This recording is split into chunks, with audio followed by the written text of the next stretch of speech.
From UFOs to psychic powers and government conspiracies, history is riddled with unexplained events. You can turn back now, or learn the stuff they don't want you to know.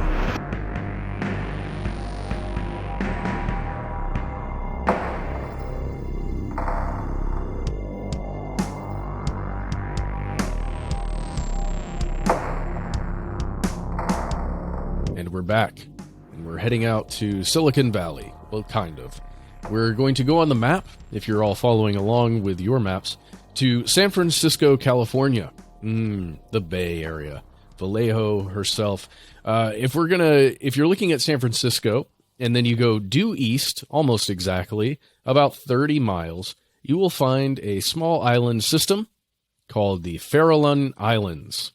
And if you take a look at it from the map, you may just say, oh, I didn't even know those were there. But then if you take your mind back to the times of Discovery Prime, remember them Prime Discovery Channel days? Oh, yeah. When it was all about just discovering things in the ocean and on Earth. Well, you may have seen many a shot of these this beautiful island system, because, everything from puffins to all kinds of bird species that have been shot by many a nature photographer exist and live on this island system. And not the Faroe Islands, just that's a different place, if you're thinking of that one. This is a different one. This is near San Francisco. It's beautiful. I'm telling you, it's awesome, and you've seen images of it. I promise you. So we're going here to talk about a rodent problem. You ever had one of those where you live? A rodent problem? I have. Hopefully, no. Oh, that sounds rough. It's not. I actually taught my cats. Well, I say taught, it's their natural inclination, but to hunt them, which is a shame, because rats are so astonishingly intelligent. As a matter of fact, I know this is off tangent, but if you're looking for a good book to read, there's a wonderful book about the history of rats, which is just called Rats. It's available now. I would recommend thriftbooks.com. But yes, sometimes you have to get rid of these for the safety of human beings, right? Mice can carry disease. They can absolutely demolish food stores. Historically, they can be a problem for human beings. Yes. Rodents of all type, not just rats. In this case, mice, cute mice, little ones. They're really cute, actually, but there's a lot of them, and they're on these islands, and they shouldn't be there. They showed up about 100 years ago when human beings started showing up to these islands, when they were collecting all kinds of things like whale blubber, very specific sea lions, and some other mammals exist here, or frequent these islands. And for a long time, humans have showed up here for various reasons. The mice came along with those humans, and they're an invasive species. They are taking over, and this has been a problem for well over a decade. And, scientists have known about this. This is a protected, wildlife area where they realize, this invasive species needs to be, fixed. We need to get rid of them. Not only are they eating this very specific cave cricket that lives only on this island, they're also eating salamanders that exist on this island, as well as they're disrupting several other species that live there. And the entire time, it has been debated, well, what the heck do we do? How do we get rid of all these mice? And one of the most prominent ideas was to kill them with poison. Let's just rat poison the absolute crap out of that island system and get rid of all these rats. There are many an issue with this, and that's what brings us to today's story. We're going to jump to a story from way back in 2019, and it's from The Guardian. It was written by Alyssa Greenberg. The title is Truly Astounding: Inside the Farallon Islands Battle Against a Plague of Mice. I would recommend you read this first, because this really sets up the whole issue.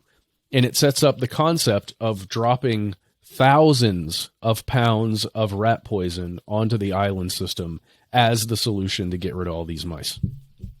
And, back in 2019, they're describing the plague-like situation there.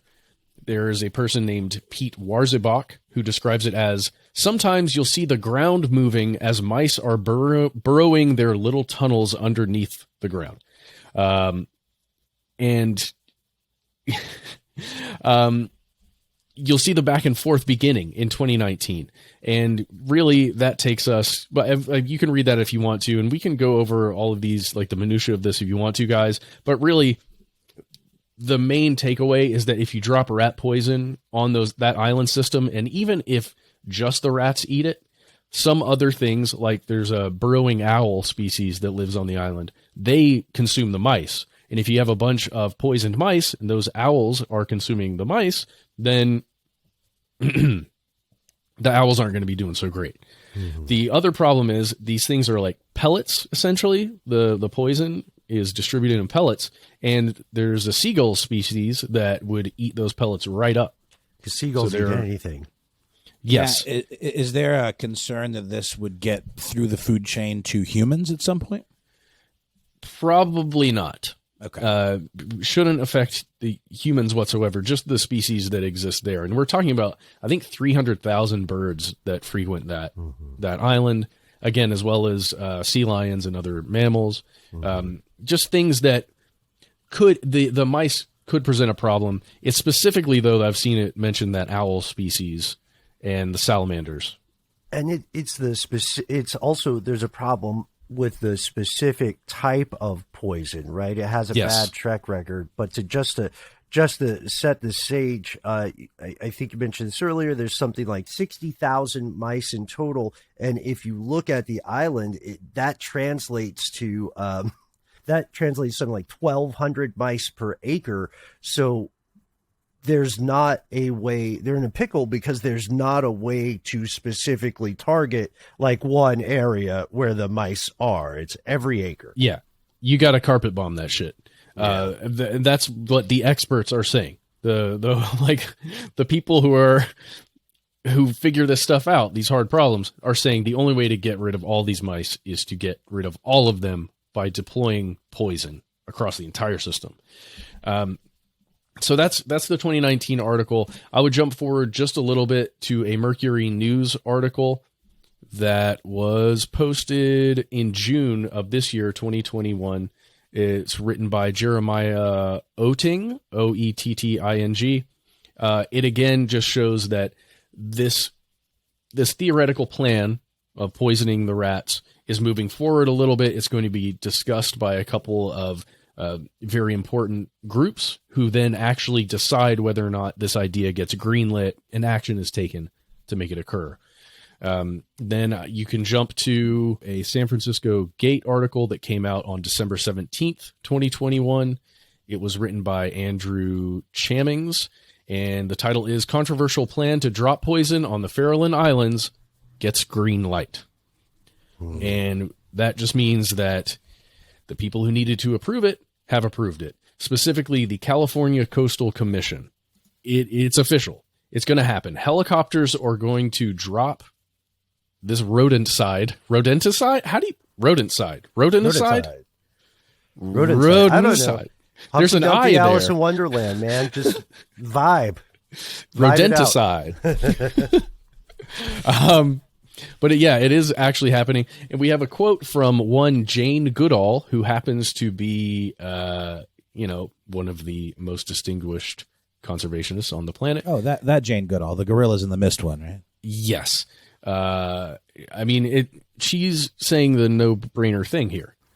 Dropping super toxic rat poison like this will, quote, inflict pain and suffering on a great many sentient animals.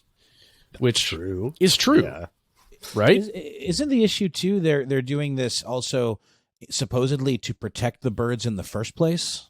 Yes, yeah, it's to protect several species of those cave crickets that are native to that island system. The salamander, a few salamander species. Correct me if I'm wrong on that exists there that they're trying to protect because the rodents do eat those salamanders and their eggs. Becomes a major issue. They also compete for the same things the salamanders eat.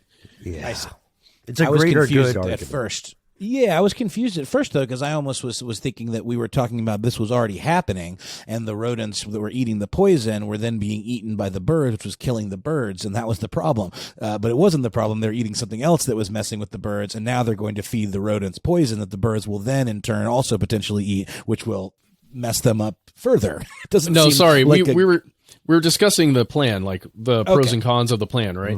The pros are you wipe those rats out, the ecosystem functions the way it did 100 years ago, the way it should, right? Theoretically, before human intervention came through and introduced the mice to the equation.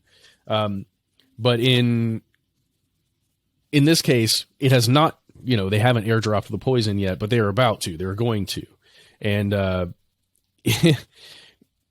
I would say read this article, get an understanding of it, because it really does seem like it can cause a lot more problems. There's some interesting concepts that they've referred to as hazing, where they're talking about bringing hazing dogs out to the islands to keep the birds away as they deploy all of the poison, as well as using, I think, some predatory birds that would fly around the islands and keep other species away and prevent them from eating the pellets.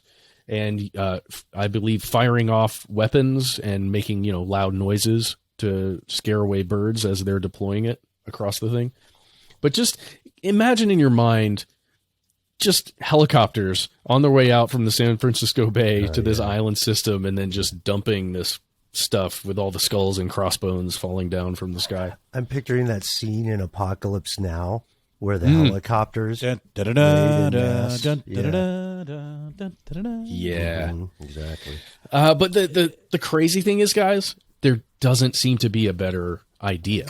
Right. Well, if I made devil's advocate for just like a split second, there is an environmental impact report from the U.S. Fish and Wildlife Service that goes through, all of the potential fallout, and they do say this is the best option, and it is a better alternative to what is currently happening. So while this is, on paper feels bad, the actual Fish and Wildlife Service, who I would argue is not necessarily the kind of agency that's in the pocket of big poison or something like that, No. Yeah, I know that no one's saying that, but I'm just saying, like, if you read the environmental impact report, it offers 3 possible options, and they believe this one is the best one. So it does seem like it's coming from a place of goodness, even if it does seem pretty whack.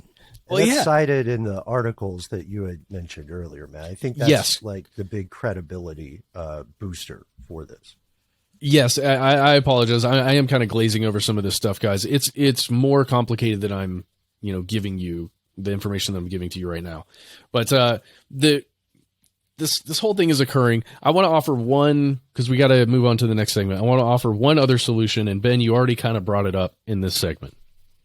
Instead of having those helicopters come over and dropping the poison, what if they parachute in a strike team of cats? Yes. A feline strike team gets in there, and just takes them all out over the course of, a couple months.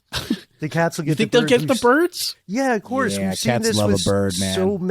So many micro ecosystems or island ecosystems. That's why the world is littered with islands that just have mainly one crazy life form, like Snake Island. You know what I mean? Yeah, you're right. It would be Cat Island. It'd be a cat house. It's also part of the reason people say you shouldn't have indoor-outdoor cats, because I've had indoor-outdoor cats before, and more often than them leaving me little rodent treats on my front doorstep, they leave vivisected bird carcasses on my front doorstep. So I think they almost like those better. So this could well be a bag of cats that we do not want to open. Okay, no, guys. I'm going to amend my previous plan. Badgers. A dozen neutered Maine Coons. Okay, that's go it. on. They're new. They can't breed. A dozen of them. All right. Are we neutering them? Well, I guess that's pretty common. They come pre-neutered. They pre-neutered. Yeah, that's a very common thing. I was acting like, oh, that's so cruel to neuter these poor. No, it's a thing you do to cats. I'm with you, Matt. We should submit this to the Fish and Game Service, and maybe they can have that as an option C. They went through so many other things. I'm sure there was a debate about is there a reasonable way to conduct mass sterilization on these rodents? Yeah, that would be another thing, right? But they believe Yeah. They went through that whole thing, and they believed that because of the like rise and fall of the population over the course of a year, there would be a prime time to try and sterilize a certain number, but the ones that survived would multiply, that escaped that treatment would multiply so quickly it wouldn't work. At least that was their finding. So anyway, weird situation. I'm really just bringing this up to, I don't know, say it's weird that this kind of thing, it's very important. There are brilliant people thinking about this and how to fix it. And it's still very difficult to come up with an answer that, meets all the criteria that we want to come away with this thing, without harming a certain, without causing any harm, right? There's never a perfect solution in these really hard problems. And I think that's, I don't know, the message of this Sesame Street episode that we're doing right now. There we C go. and the numeral 2. Or I propose, brought to you by the letter B, Brodifacum, the poison specifically that is going to be used. Can you spell that, Ben? People need to look that up. Like, look this rat poison up. Brodifacum. It is banned for use on the mainland, by the way. Yes, it is. And there's a second one, though, because the 3 options that this study put out, option A was to do nothing. Option B was to use this Brodifacum 25D. And then option C was to use a different poison called diafacanone 50. And by the way, I love the term they use here. They call airdropping this stuff in aerial broadcasting of rodent bait. I saw that too. Yeah. Well, let's say it's brought to you by the letter H for hopefully things will work out. For all the species that we're going to drop poison on. All right. Good luck, everybody out there on the islands. If you're listening, sea lions, it's good. It was good watching you on Discovery Channel back in the day. All right. We'll be right back after a word from our sponsor.